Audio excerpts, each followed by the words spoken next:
chrétien, fais attention.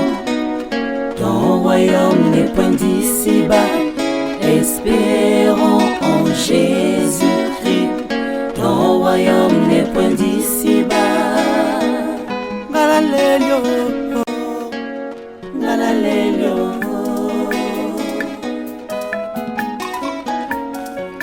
Excusez-nous également pour ce petit retard de temps causé. Et nous allons essayer au fur et à mesure d'arranger pour que la prochaine fois que cela ne puisse plus se répéter. Donc je disais que vous êtes là en train de suivre en direct votre émission, la sensibilisation, une émission où nous développons plusieurs thèmes pour l'édification, la sensibilisation du peuple de Dieu. Sans plus tarder, nous allons retourner vers l'homme de Dieu pour continuer pour la suite de cette émission. Bonjour pasteur. Bonjour ancien. Bon, on a eu quelques problèmes au niveau de la technique, donc il fallait d'abord tout cater. Et là, comme c'est arrivé, on est obligé de continuer l'émission. La technique, azana va caprice naï, azana nenga salaka. Bisota na acha technique. Zaka bateau to aliwana. C'est ça. To bokuna na ngong sa technique. Merci beaucoup. Alors, pasteur, sans plus tarder, tous allez kolobana ou Italie, nous sommes là, en train d'aborder notre thème automatinabo depuis quelques semaines, l'interprétation des songes. Alors, lors de l'émission passée, tu parlais qu'il y a différentes sources, il y a un songe. Et tu ressortir que concernant les songes, il y a 3 sources. Moto, Nzambe, et il y a le diable aussi qui peut inspirer ou révéler, donner un songe à quelqu'un. Et c'est de là, partant de la source diabolique, pour moi, un exemple, il y a femme, il y a Pilate. Comment est-ce que, alors qu'on avait arrêté Jésus, il y a un même changement qui favorable à Jésus. C'est-à-dire, on entend que c'était quelqu'un de bien qu'il fallait le libérer. Selon vous mettre comment il changement va bien et qu'il était quelqu'un de bien. Mais selon le divin, alors qu'il y a un qui contraint la plan et de là, comment il est important, il y a une importance pour moi, apparemment, il est très important de connaître la volonté de Dieu. Ah oui, il y a un livre vraiment très important. Il y a quoi bah mokano ya nzambe. Ndenge ta moto bandaki sauf que technique ayi na osala biso minondo. Nalobi na kati ya l'écriture, okomona Seigneur akoyeba na koloba. Yali bato tout ko bakobenga ye Seigneur ko bakota bokonzi na ye. Donc ayi na kosala choix ya bato oyo bakoyeba na kozala capable ya kokota bokonzi na ye. Et na kozala bato bakosala po bakozala na kati ya volonté na ye.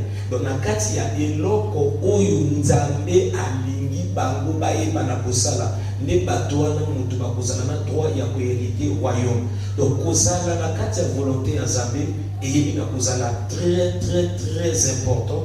Et surtout ndeko parler na likambo ya mwasi ya Pilate. Oui, ndeko lobi que pona bato misusu ba mona que oui rêve oyo yebi na ozala malamu mwasi ya Pilate yebi na kozwa. Mais pona ngambo mosusu yebi na kozala important parce que la kati ya rêve wana ekomi ko bimisa déjà Seigneur Jésus na kati ya volonté ya Nzambe. Ça veut dire que, pasteur, si je comprends bien, il n'y a pas de récompense pour la bateau nyonso, c'est-à-dire qui sont venus dans le monde, mais qui n'ont pas su connaître, ils n'ont fait volontairement la banque. C'est-à-dire Dieu les avait appelés pour faire telle chose, volonté les avait qui a ça à telle chose, mais la personne est partie faire autre chose. Pour une telle personne, est-ce qu'elle récompense les avis? Non. Faut tout ça la clair. Parce que si tu calcules la moto, je ne sais pas, ça peut être comptable. Vous voyez, maintenant il y a qui pose la médecin. Maintenant, en étant médecin, il a fait des exploits. C'est des exploits qu'on a millionnaire reconnu. Mais pour autant, il était appelé peut-être à la comptable. Maintenant, il y a un cas pareil. Est-ce qu'il aura une récompense ou bien tout ce qu'il a fait là, malgré les efforts, c'est zéro?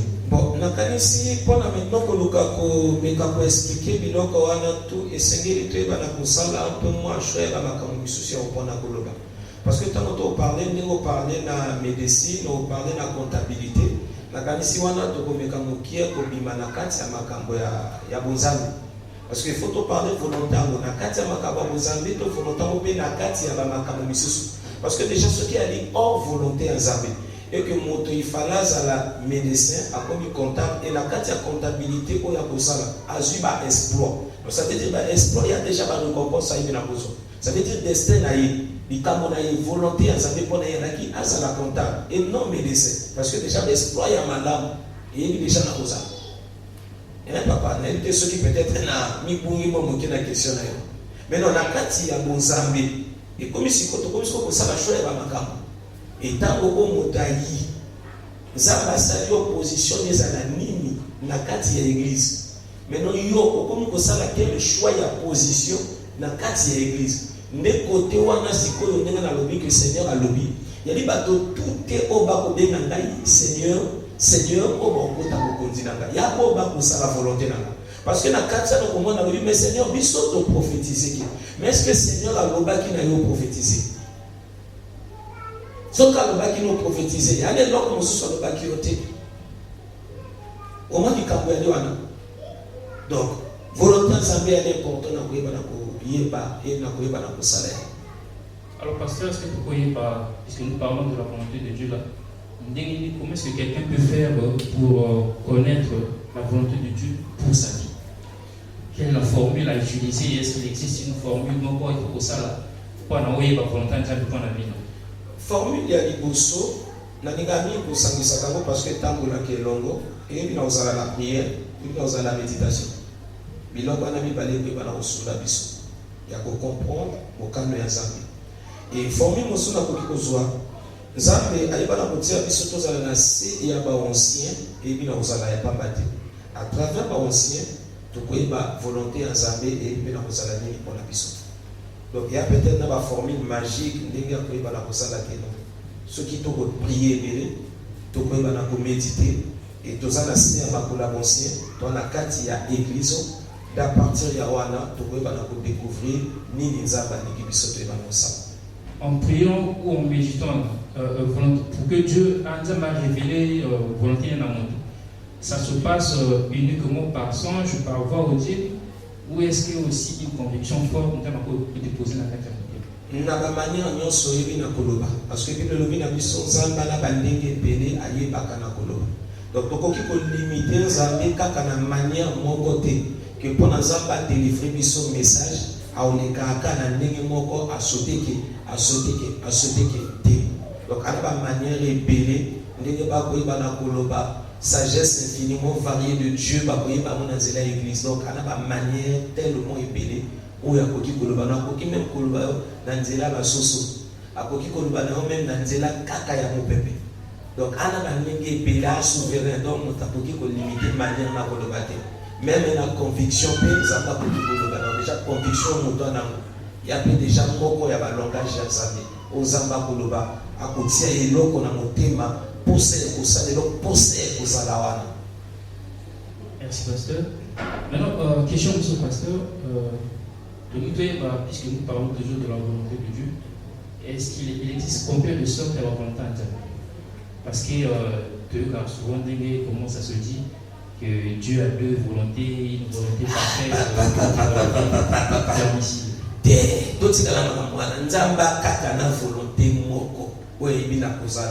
volonté parfaite de Dieu. Et si volonté permissive, donc ça veut dire qu'il y a des gens qui ont quitté ne pas ne sali donc ça n'est pas délit parce que les cambo il faut to ya kawana les gens au moins ne bela bana Nzambe ba obeba c'est parce que balinga kobosa na de bandeli yangwa no moni mayele ya bomoto pa ya Nzambe et bimisi biso moana volonté permissive de Dieu. Donc ça veut dire que Nzamba a cédé la quitté après Nassima Nzamba a changé à vie à cédé. C'est pas vrai à cédé gâté. Histoire ya Balaam et on va pour démontrer l'histoire. Nzamba a dit Balaam mais Balaam a sali mutu makasi mais tout le monde qui na chemin ta comment qui ni ba qui na kokome là. Mako qui nzela oyo et a dit malamu te ta même la carte ya ba prophète. O bayeba kana ko parler la carte ya Bible moto oyo bayeba ka ko pesa exemple na bela prophète Balaam. Prophète a dit koso ambongo mais ce qu'on dit tango pa kendaki akida musina makama be oyo alobana ba Israël était ayeba ki pena ko lobana bango na ndenga bien ndenga Nzamba alobaki na oyo ko kende sala bu mais qui n'a qu'à sa volonté à s'arrêter.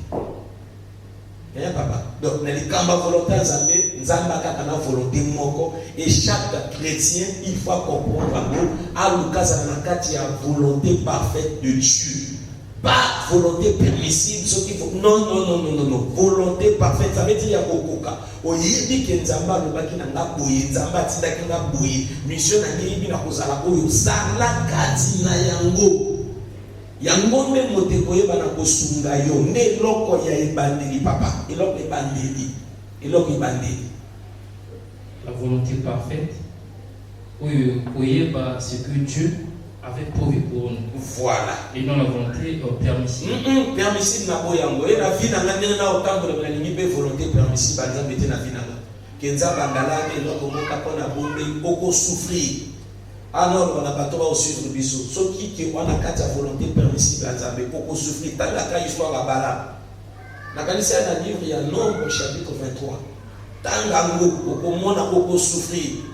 Cheval a oloba maloba cheval a prophétiser bien wana lelo aba et bena bato papa bana kata volonté nzambeki cheval a oloba ti yango na ministère prophétique ba koma opesa mona bato ko esengela kite ba pesa pona nini parce que bato abimi na kata volonté nzambe cheval mota koma oloba na bato et ba cheval wana pe ba comprendre te loka comprendre ngana na cheval na sala mana lo bati na lobaka peut-être mon kolomoko pona na ba nini na ko ramener mon à la raison à Dieu comme continuité.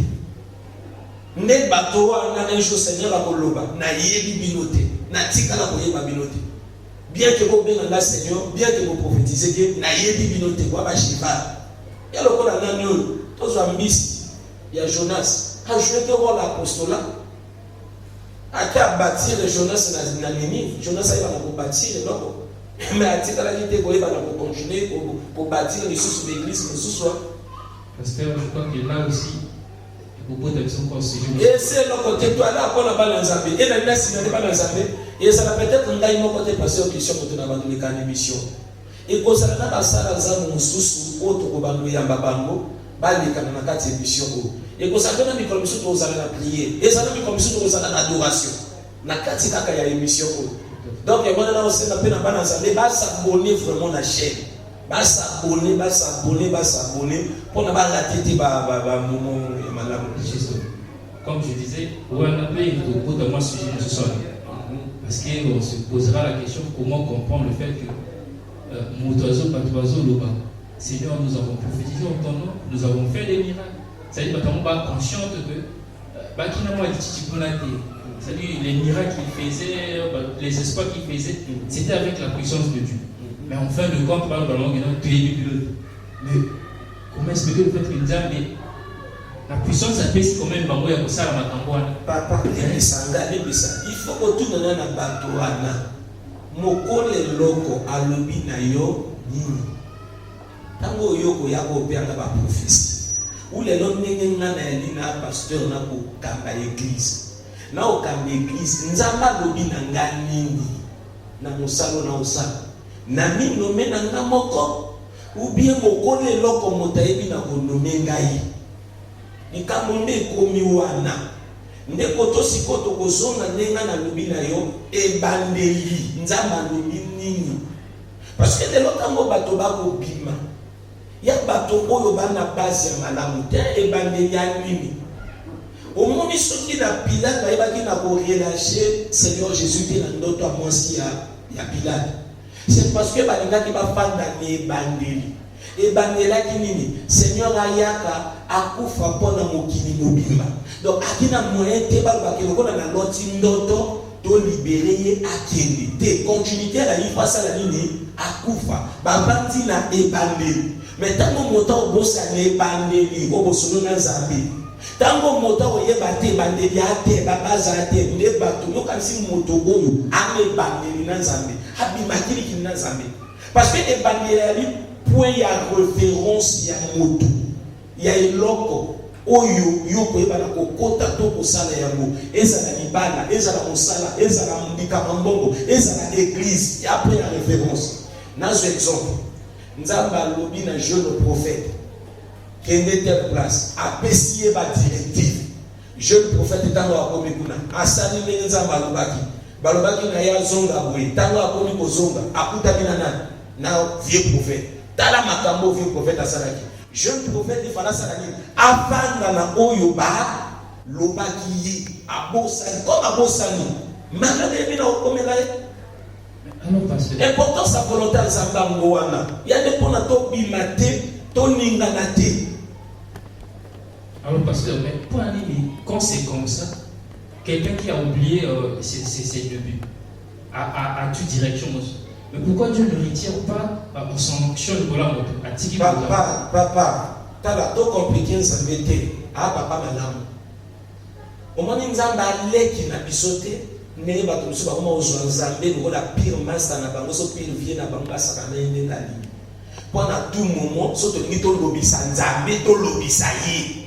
Ndenge tano so ko ba ni misa ko ni misa ngai ndenge tano so ko ba place de consultation prophétique chaque jeudi. Donc, pour imposer Nzambe chaque jeudi, tous les cas de consultation prophétique. Non, Nzamba moni na bisoté. Dans ce deuxième exemple, dans la Bible, tous rêve oyo Jacob a yebi na ko interpréter pour Joseph, a interpréter Joseph l'autre. Alors donc nini, biso un jour, to koyeba na kokumba mela liboso na yo. Ma presse ma mikolo bana ya Joseph, ba memi Joseph rapport. Joseph a koufi. Il fallait Joseph avant dans likambo ya ebaki na interpréter pour Joseph. Jacob plutôt. Alors maintenant Joseph a profité. Parce que dans un message, dans un ainsi dit l'Éternel ya Joseph. Il faut biso bino nangai. Na mama na to fanda liboso a to fato tongu mama na liboso a Joseph. Bino ko ya kana ngai beba. Un jour na mona Joseph a profité. Aninga ka boya ata ba prêtre kineni. Aninga ka boya. Pona nini kwa ne bande ndenge sungani. Mais comme a bosani, okomona tango a bosani à côté de mokolomo tenza ba yo lobanayi. Durant vie à Joseph tout o ya comité à kola comme premier ministre. Nzamba tikani mokolomo te ko ya kolobana Jacob Joseph a profité bima na deux ya te. Donc Jacob a mioko ami na deux we ya kate. Pona nini parce que bosani bandeki. Ndenge nzamba lobaki na ye. N'ayez pas tanisaki yango na to parler na ba homme de Dieu to bossa na le faible commencement tango ko banda na Nzambe ni Nzamba lobi on est bagé yango nde mote ko sala force ya ministère yango ko sala force ya vie même na libala surtout pour mosusu ya liwana na bato ba ko kota bandaka libala lukana ni Nzamba oloboni ne bagé parce que l'homme libala ya facilité ba difficulté oyo ko mona et l'homme ko pesa yo force ya li ko Nzamba lobaki na ye. Même le coco dans la carte de l'église, le coco révélation en anglais, parce que dans chaque éloko nzamba ibakana ko pousser biso ou bien dans chaque sikato ibakana ko zala il y a toujours na ba difficulté autre ba ko kutana nango mais éloko ko sala to ba ko surmonter ba difficulté et alinde o nzamba loba biso ne bandeli Jacob a coufi avant âge. Dans le pharaon, autour de la na Soni, il y a petit âge, il y a peut-être 130 ans ou bien 100 combien d'années. En plus, il y a un confessé. Alors, ali âge nanga, il y a un qui est ma parole nanga pour les cas de Bosso. Pour ali âge, il y a un deux ans, il y a un à la tipili, il y a un chrétien, il y a son été chrétien. A couvert le motabo, là, ta pile, on l'a bébé. Bobi mara makambwana olate benye na nzoto ndango ko komona ba système ba esprit de mort ndeni yo bandolota ba kufite ya ni pili yo na tawana papa to continuer na biso comme ça peut-être na komya o. Très important de connaître la volonté de Dieu parce qu'il y a comprendre que autant parce que nous lobby on comprend que non il est important parce que soyez qui volonté en Nzambe. Tout au long même il y a marche chrétienne là biso baptisé de go rencontrer là on pourra s'appuyer. Donc yeba na ko surmonter yango parce que na yebi ni Nzamba lobaki na il y a une volonté wana yango de mote kozongi sans Nzambe nesika na yebi tala Moïse soka yebaki volonté Nzambe tanila kanzima kona complexe asa la peuple mobimba on peut se dissonance na Nzambe Moïse na boma peuple na susciter peuple mosusu na yo Moïse a tenu à Mosikate, Azongi Kaka, vieux, Yolo Baki, Azongi Senzamena, et Bandeli, yo lobaki popo jo bango me bango boybo neni ne to ya ga lisola sikana ngai o créer pepta tika na makambo yo vetika lisolo to yo kana ki bongo te mais tango to ko bosana yango no komona ba ministère bisusu ebeba yango wa bato bisusu kana bisiko ba osala yango te désordre ko sala ndeli kambo ibande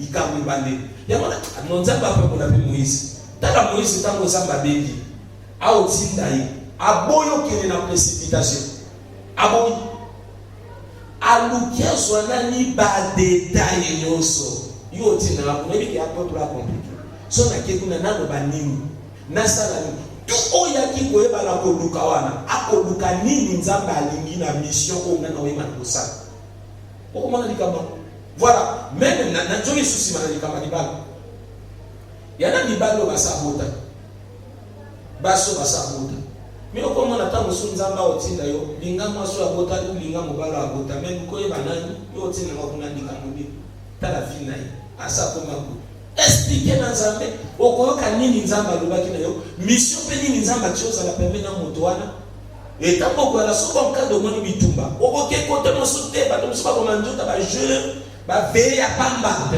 bana bazete yate ezana la tenda mwana mwana ba bomba na bite ke jeune na mabe na bite ke ve ya mabe ya vraiment malamu force spirituelle to weba na kozwa mune na biloko wana tango to koma na capacité ya ko comprendre mongo na nzambe yande na zela ya biloko wana tango to koma na capacité ya koyeba na kote ya mate simba mitema bato bato babongo na mitema yande na biloko wana prière veille de prière ba jeûne de prière na nié ya côté mais yanda ba makambiso se sekra biloko wana te oyoki kala bomoni boye jonga nzamba lobano ni mepane ainsi. Donc, volontaire, ça fait papier, il est très très important. Merci beaucoup, pasteur. Pasteur, tu as quelques personnes qui ont commis ça, moi, je vais parler, on va essayer de faire part comme ça, pour éclaircir le bateau. Mais avant de toucher moi, toucher moi rapidement, avant de changement de bâtiment. Parce que puisqu'on parle de la volonté de Dieu, est-ce que Dieu révèle sa volonté kaka na bananaï, c'est-à-dire les enfants de Dieu ou les chrétiens que nous sommes, ou bien même nous trois saints de la terre, Dieu a ça la grâce, il y a pour révéler la volonté. Zamba zwa lokumu, tobenga kanzamba ebi na kozala souverain. Na kati ya souveraineté na ye a capable ya kosala tout et nyonso oyo alinga sala moto akoyaka koimpose yake. Donc tokoya kana te to limiter nzambe, c'est parce que toi ba chrétien nzambe alobaka na biso ba chrétien no nzambe alobaka na moto nyonso tout, même avant toi la ba chrétien yana bato biso avant ba no sabela ki déjà oyo quand même mo nzambe. Donc nzambe pona ye bana koloba kotalisa moto volonté na ye et c'est à côté moto azala chrétien ou moto azala païen, ozala païen, ozala chrétien, nzamba otalisa volonté na ye. Bien même ba magicien mosusu nzambe avant ba no sabela na kati ba kisi nzambe déjà oloba na ye banda ko sabela banda ko sala ko ya déjà volonté nzamba ko kumba ye kati na yango. Donc nzamba na groupe bato spécial ou a révélé que volonté groupe bato spécial ou a révélé que était ce qui a révélé volonté, il y a ce qui incrédulité à Katinayo, comme Aïe et Painayo Mingi, a révélé Painayo na Bandenios, mais non yo Kuboy, ne coton Zaba Salami, a fatigué sur des coteaux sur votre volonté permissible de Dieu. Il y a un Zambé, bon dit ma volonté permissible de n'a pas vu la volonté à Kaboko, volonté parfaite de Dieu. Donc c'est un Dieu souverain, il fait grâce à qui il veut. Voilà. Il peut se révéler dans la chrétienne, il peut se révéler n'a pas païen. Voilà. Alors, pasteur, tout à Bordeaux, moi, qui est sans jour de Guatini, il y a un des moments à Tindé du Seigneur. Et Combo, Ndebo. Il faut signaler que nous avons dans Zambie, bon, on a un rêve. Ce qui a besoin de l'interprétation, dans le qu'il y a un spécialiste, tant que na tâtonné que tant que bon, mais comme il s'abandonne, to mais tant que une émission, peut-être qu'on peut édifier Balinga, to mais un peu que ça la va comme nous ensemble dans l'émission et que ça la paye moi et moi comme madame. C'est comme le pasteur vient de le dire. Si vous avez des questions, des suggestions, des songes également, n'hésitez pas, vous pouvez nous les faire parvenir. vous aurez les contacts là-bas. Vous pouvez nous écrire soit sur WhatsApp, soit sur Facebook. Voilà, donc nous allons recevoir ça et le pasteur va vous éclaircir par rapport à cela. Donc, pasteur, je prends le premier songe pour le moment à Titi. Songe à l'Obi. J'ai rêvé d'une maison qui a commencé à brûler de l'extérieur. Donc, à l'autre, on a besoin de Liban. Les murs étaient devenus tout noirs. Les membres de ma famille et moi étions dans la maison. Nous n'arrivions plus à respirer dans cette maison, ce qui nous a poussé à sortir de là. Vous avez un zone. Bon. Au moment où tu penses qui likanisi pendant que on a interpréter ndoto tolbaki ndoto ezana ba détail nyoso. Ce moment déjà awa la forme ya rêve tout le monde a que ba détail nyoso ate pour aller na kati ya rêve yana bato apesi bato ba membre famille yana esika na esika moto apesi ndoto ayebe esika mais biso bo to ni to interpréter to yebe esika te. Parce que dans Isika, tu as un quartier, tu as un mboka, tu as une ville, tu as un pays. Vous comprenez? Parce que dans d'autres, tu as un sens, il y a une interprétation malamu, na tango to kana biloko na tout et tu as biloko. Mais dans la carte ici, il y a un rêve et l'autre il y a une carte rêve et un dame. Mais Isika, les amis, wapi.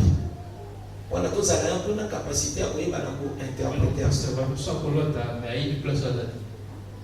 Bon, il n'y a pas de connaissance, il y a un endroit où elle lit, où on a une manière d'interpréter en mot. Il y a une interprétation de ce que ça y est, manière de filmer, ça veut dire que avant d'aller, instabilité dans la carte la conscience et la carte on a mis na marche avec chrétien na bango, bala mata sunda parce que pour se retrouver et bateau va se retrouver pété la vie. Tant que ça les gens vont se retrouver bateau va ça la bande d'autres. Et est-ce qu'on a pas bisusu et il y a quand on son droit il y a ngona son cité. Car peut-être moi ndambo ya image au pe motamoni et occupé kozala na explication ya koyeba na kopesa. Et donc ce qui n'a pas pu expliquer que moto kopela na libanda et non na kati ndako. Na libanda. Déjà ndako il y a un symbole il y a protection. Mais balemba qui siko kozwa protection na kanisi na molinga parce que parler na molinga ta bika ba ko fanda te étouffé comme na kati. On t'a parlé na étouffement car on doit dire des mois de paye moi que je peux na libanda montango le fait que kopela et yindi si ba mur na kati au moins déjà ba mur monto ndenge pela ba mur et yindi voilà maintenant moto et ba kana kozala pe symbole ya ba perte ya biloko na symbole ya koswana. Maintenant na kati ya moto wana il faut azala na prudence ya ba style en plus alors ba membre ya famille ça veut dire ya famille oyo ya déjà na kati ya makambo ya na kati ya ba makelele donc je sais que kokoma soki eli na osimba ndako maintenant ba luka siko ba boma moto wana sauf que ba basani ba kimi de kotosko na komi ko luka kotosko ko zana besoin ya endroit et ebi na ozala wapi place wana ko moto kopela yali wapi na quartier nini na mboka nini peut-être ko kisi kopesa ikanisi ya interprétation de ton malade. Pour le moment on t'a pas retenir en ligne et donc on t'a pas retenir pas problème pour soi na kati ya famille ba problème bitumba na kati ya famille a retenir le quoi ya famille ya ezana kimia pas ekozala mais kimia été au moment tu es parce que dans la maison la détail tout pendant que yeba soki ekozala ndenge na kokolo bango ndenge na kokolo ba kimia ekozala te ou kimia ekozala to kana besoin ba détail pour la bombe mais l'homme va pour retenir et ali ba problème na kati ya famille parce que ndako peut symboliser que vie en moto parce que na songe ya zo ba kino après bon ba bimi ba ki comme si va s'échapper na danger oyo et koyeba na koyaka on est déjà ça projette pas l'avenir. Maintenant siko et comment c'est la siko baki na place nini ndoto ici qui est presque tango ba réussir ko bima baki Au moins, si on a déjà des détails en d'autres, tout, il y a des points. Pour l'interprétation sans sauter. Maintenant, ceux qui n'ont rien à monnaie dans le vie, ils n'ont pas pour retenir, ou il y a pour retenir, pas problème, pas perte. Et parce que bango ba bimi na ndako, ba ke wapi. Au moins, les gens qui ont bien tapé, ils savent matouille. Tant que biloko aboye et kokata na ndambo, ba luka ba suka na boka ndambo wana teke to s'échapper. Mais après avoir s'échapper, ba ke wapi. Tant que on va détail, ndako yaki ya nani, ya bango ya famille, ndako yaki ya nani. Mais après que ndako ya famille ko modika, bo bimi bo ki bo rechu ko kima, bo ke wapi. Ndamano mona, tant que soko ningo kota na venir. Tokoki ko parler na venir au moins bato miso bakomi à la traîne et là on sala malonga na vie à gâter pona nini base na ba esani etiki côté oyo bakoki ko sangana pona ko bongisa makambo esani ya lia ko beba alors que solution ka boyaka pour masatu moto ou compécher ka picho voilà ko boma moto ana peut-être comment est-ce que c'est la manière ya ko méditer rêve ko prier ko luka ba solution. Parce qu'il y a un problème, il y a un problème. Mais nani et na ko atteindre loko ya malungati. Ça veut dire eko yaka. Et comme presque pas des balans ça la ligne ko atteindre loko et détruire. Mais ni siko après ko bimatoko ça la peut-être pas les détruire. Ceux qui déjà carrément que détruire, ben pas ça la qui va peut-être qu'on parler maintenant moto. Ya ndako peut parler dans moto. Il y a un qui peut être un détail moqué, il y a une interprétation à l'autre endroit. Parce que tu vas te reprendre la migi. Dans les guides, tu vas te faire un symbole en moi. Nous tapons si l'auto, tu sais des fois, il y a un symbole, il y a tu parles à 2-3 symboles. Voilà. Parce que touchez-moi, parce que nous sommes déjà en train de chuter.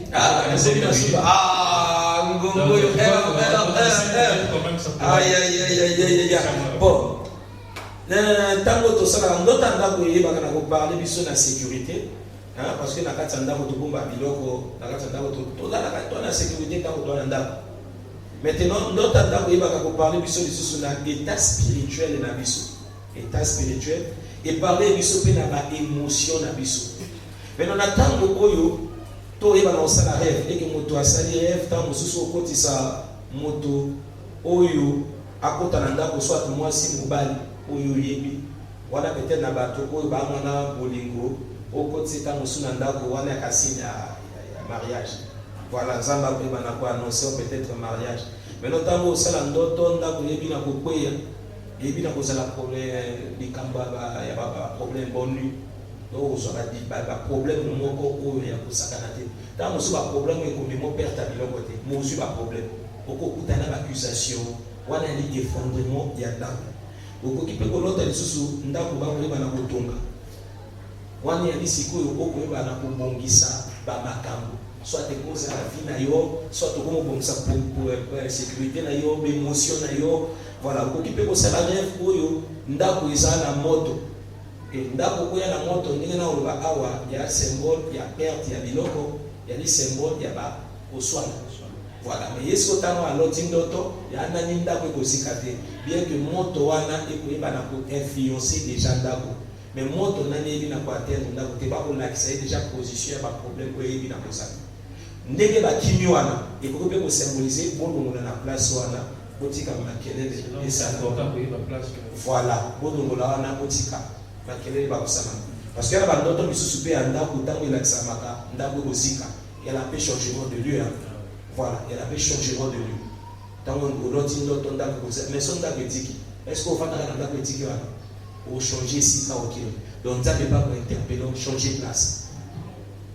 Alors pasteur, comme j'ai dit, nous sommes en train de chuter, mais avant de chuter, moi 3 minutes, de comment quoi attirer un message, alors il est là à l'autre, la kachandoto, azo crier.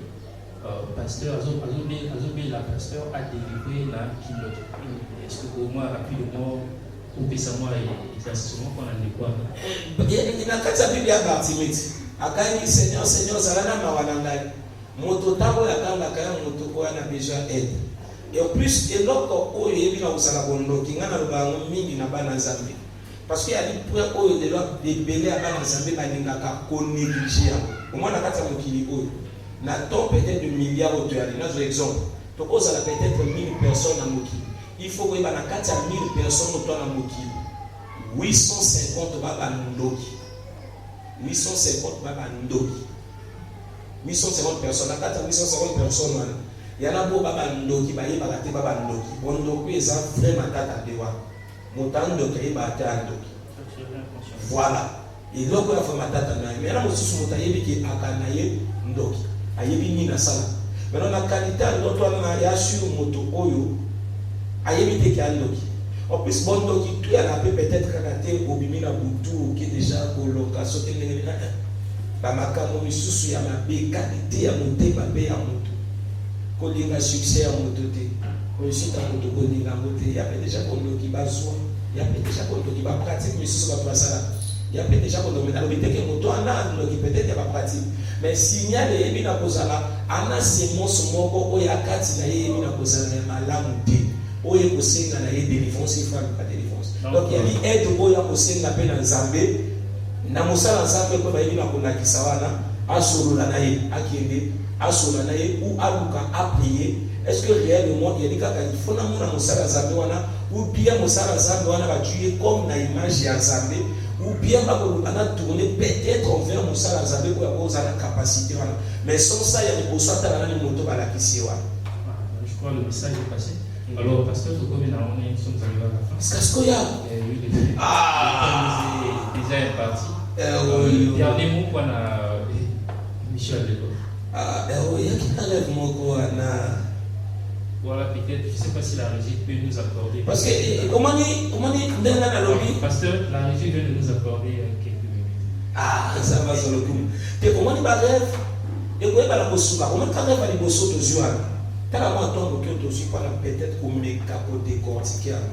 Et ma quantité de décortiquer, bah, toi, on a besoin, parce que toi, il y a ça va dans un mène, il y a un côté, bah, nini to ko interpréter peut-être kaka ngai na yi ce qui a dit kambo ngana ko ya ka kona na interpréter bandoto na ko ya ka pe na ngo na interpréter esili mais to ko sale donc moko pona moto ye moko petango ko fantaza la capable ya ko comprendre ndoto na ye ya nini eza nini donc ngana mala muto bandoto ko yaka to meka kana pe ko kota mwa mokie na makokyo za ba pesa biso na motindo ya ndoto kotalisa ta mosu muto oloti ndoto omona ndoto na yo ezangi tel parti yalo kana ndoto ni boso na utuluka place on ndoto esalami awa donc ndoto ezangi wana nde koto to parler na discernement na moto zana makoki ya ko interpréter ndoto ndango wana amona kiamo ne loko ezangi.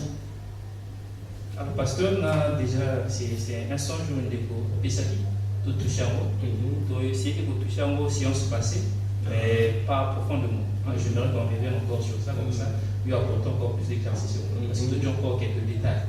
En fait le quoi le biboye hier azana mwana izamwa ni dia mwana ya mbanda na ye mais azoboko na ye mbanda wa ki avant azalaki abotaki na mobile na ye maintenant hier abimaki mais on nettoyait que quand elle sortait elle disait comment on a qui propre mais sur moi son retour quand elle est venue elle a constaté que notre temps à Djonga Mwana l'enfant était tout ça donc on m'a dit mais là la tika qui propre mais il on parlait bien à rêve mon sous ya na rêve mon sous après na professeur to ya dit toujours oyo non tout le téléphone voilà soit ya na moko ya téléphone ou la singa wana donc on va revenir sur ça donc ya kana yango pour moto sur la langue voilà. Sorel, c'est une personne qui a rêvé, Moutalobi. Mouto a tini biso oyo. C'est pas il a sali dodote. Il y a Moutou qui a rêvé pour naï. Voilà. Maintenant Mouto a le point à le début. Elle était debout. Ça doit être au moins une dame. Mouton, elle était debout.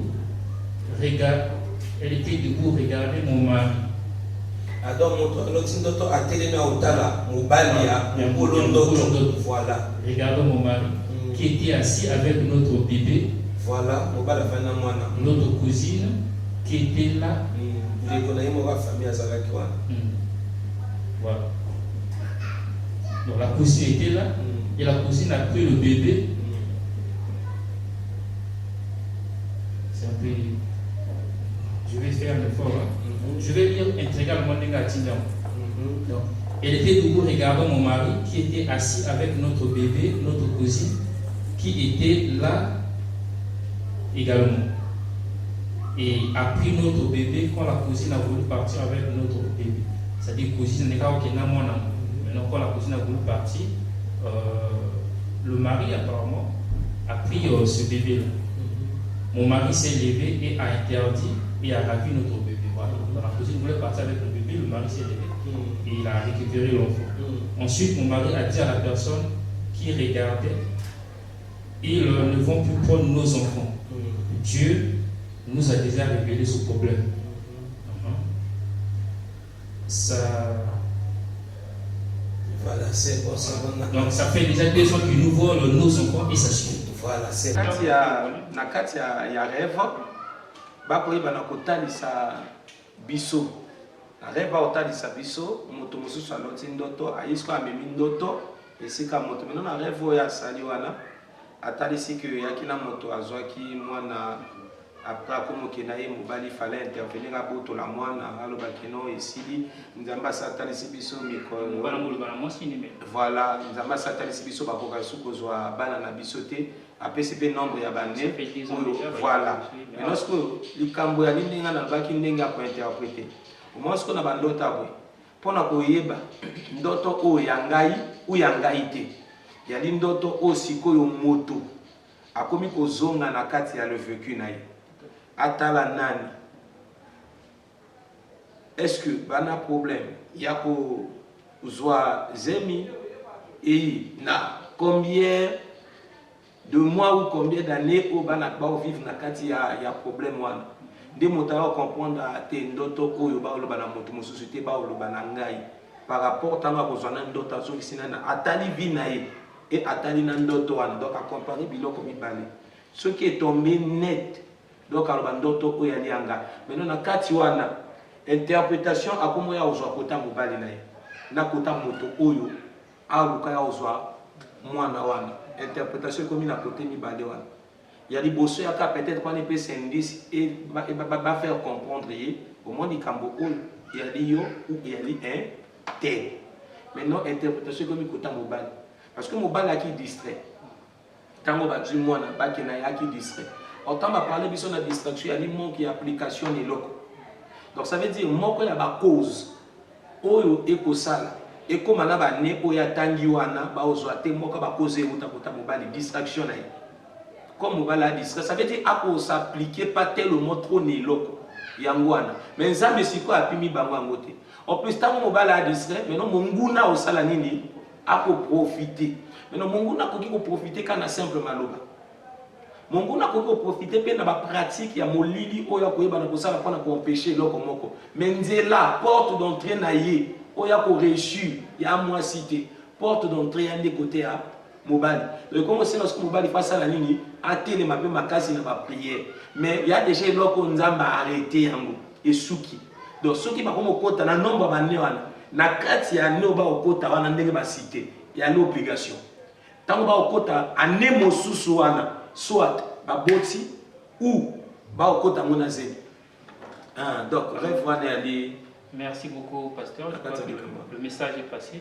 Alors pasteur, dernier mot pour la non likambo suki ali bato ba bosala te yeso azonga ata peut-être ceux qui to inani na masolo wana te parce que toloba ki sensibilisation na biso to ko sensibiliser bato par rapport ya baton oto yebi na okoma yani ton ya kozala distraité ya osala oyo na lingi na yeba na kosala non yango wana na tango to a distrait makambe belé e koyeba na koleka na biso to ko comprendre vraiment te or to na besoin koyeba na ko comprendre na insister lisu na likambo oyo ntango na koloba ngona koyaka na bango na likambo ya delta variant delta baloba na biso bakoma ko annoncer moi ba déconfinement ba ovona awa bakoma tele biso nini variant delta attention peuple nzambe bokeba boti kozala distrait batika kozala distrait boyo nani bayambi Seigneur te boluka boyamba Seigneur Jésus-Christ boluka ba église ya kosambela bokota bosambela na kati ya église wana et na kanisi nzamba koyeba na kosunga biso nyonso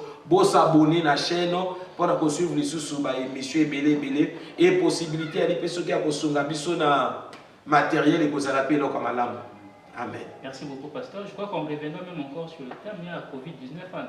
Parce qu'il faut dire au peuple quelle attitude adopter par rapport à vacciner, vaccin. Bon, toya nango na vaccin tamba au téléphone ngo coller na liboka moto toya nango. Merci beaucoup. Mais n'a pas ça peut flash. Bana Nzambe, botanga Apocalypse chapitre 9. Il y a na kati passage on a balobi que ba libérer ba sauter. Ba ya ko sala mabe. Mais na kati ba sauter ba permettre ba ngba toucher tout. Mais ba toucher te bo ba na marque ya Nzambe. Il y a dit eloko ko sala ma après l'enlèvement. Avant l'enlèvement de l'église ya biloko total. Mais eloko nini te ko lo bana biso que ba me biso hein pona on aura plusieurs sujets à aborder. Voilà. Si le temps nous le permet. Voilà. Merci à vous tous qui étaient présents, vous qui nous avez suivis. Donc on se fixe rendez-vous pour la semaine prochaine. Je vous rappelle que nous sommes disponibles sur plusieurs plateformes, notamment plateformes numériques, Facebook, YouTube. Donc vous pouvez massivement vous abonner, commenter ou encore liker. Et ça nous fera énorme plaisir et puis on restera de temps en temps ensemble. Le rendez-vous est pour le jeudi prochain. Quant à moi, je vous dis merci et au revoir. Au revoir.